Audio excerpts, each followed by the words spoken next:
सलोनी बहुत ही सीधी और भगवान को मानने वाली थी, लेकिन उसकी सौतेली माँ उसके सीधेपन का फायदा उठाती थी और उस पर बड़े अत्याचार करती थी।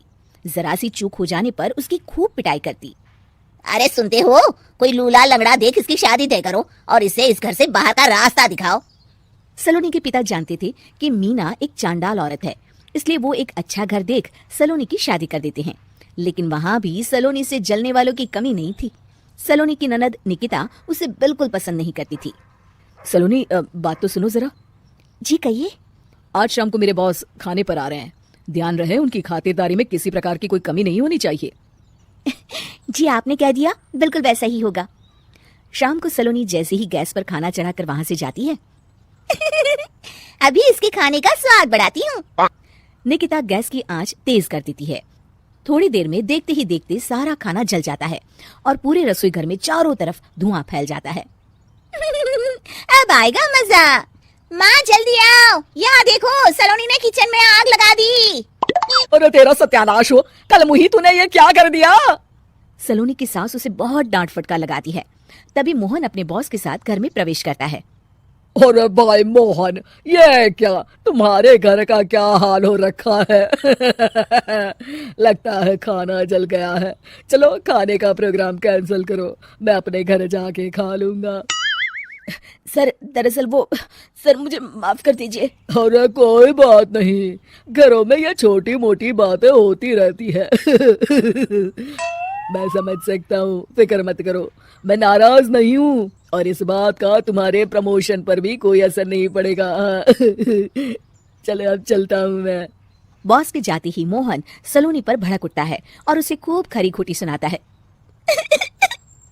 भगवान, मेरी माँ तो कहती थी कि अच्छे लोगों के साथ हमेशा अच्छा होता है, फिर मेरे साथ ही बुरा क्यों होता है? आखिर मेरी गलती क्या है? तभी आकाशवाणी होती है। बेटी, अब तुम्हें कोई दुख नहीं दे पाएगा। तुम्हारा बुरा सोचने वाले की मन की सारी बातें तुम पहले ही जान जाओगी। अगले दिन सलोनी निकिता को चाय देने उसके कमरे में जाती है। तब निकिता के मन में कुछ बातें चल रही थी। कल तो मैंने सिर्फ खाना जलाया था, अब तू देखती जा सलोनी, तेरा इस घर में जीना हराम कर दूंगी। अच्छा तो ये बात है, अब इसे सबक सिखाना ही पड़ेगा। कुछ दिनों के बाद, सलोनी, मेरे कपड़े जल्दी से प्रेस कर दो, ऑफिस के लिए देर हो रही है। सलोनी मोहन के कपड़ों के पास प्रेस गर्म होने के लिए रख देती है और अपने कमरे में चली जाती है। तभी हॉल में निकिता आती है। सलोनी चुपके से उसे देख रही होती है। आज अगर मैंने ये कपड़े जला दिए तब तो पक्का मेरा भाई इस सलोनी की बच्ची को धक्के मार के घर से बाहर निकाल देगा। अरे तू क्या मुझे निकलवाएगी? महादेव है मेरे साथ। ठहर जा निकिता, आज तो तेरी खैर नहीं। सलोनी अपने पति मोहन को बुला लाती है और निकिता की सारी करतूत दिखाने लगती है। निकिता गर्म प्रेस मोहन के कपड़ों पर रखकर अपने कमरे में चली जाती है। मेरी बहन इतनी बड़ी चालबाज निकलेगी, मैंने तो सोचा ही नहीं था। मुझे माफ कर दो सलोनी, मैं तुम्हें गलत समझ रहा था। मोहन निकिता को बुलाकर उसे खूब डांट फटकार लगाता है। उस दिन के बाद से सलोनी की जिंदगी पूरी तरह बदल जाती है। सलोनी हर किसी के मन की बात सुन लेती थी। दूसरी तरफ निकिता का कोई भी दांव सलोनी पर नहीं चलता था और आखिरकार वो भी सलोनी के आगे घुटने टेक देती है। फिर एक दिन सलोनी की सास की सहेली ममता अपनी बहू कविता के साथ वहां आती है।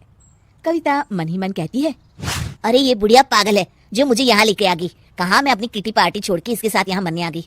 पता नहीं कब तक इसे झेलना पड़ेगा। अरे ये जल्दी मरे और इसकी सारी जायदाद मेरे नाम हो जाए। सलोनी कविता की सारी बातें सुन लेती है। अरे कविता, तुम अपनी सास की जायदाद के लिए उन्हें झेल रही हो और उनके मरने का इंतजार कर रही हो? ये तो गलत बात है। सलोनी की बात सुनकर कविता बिना देर किए कहती है, अरे ये तुमने कैसे सुन लिया? ये सारी बातें तुम्हें अपने मन से बोल रही थी। तुमने कैसे सुन लिया? बस फिर क्या था, ये सुनते ही कविता के बगल में बैठी उसकी सास उसकी चोटी पकड़ लेती है। क्यों रे कलमुही, तू मेरे बारे में ये सब सोचती है? मम्मी जी मुझे माफ कर दीजिए।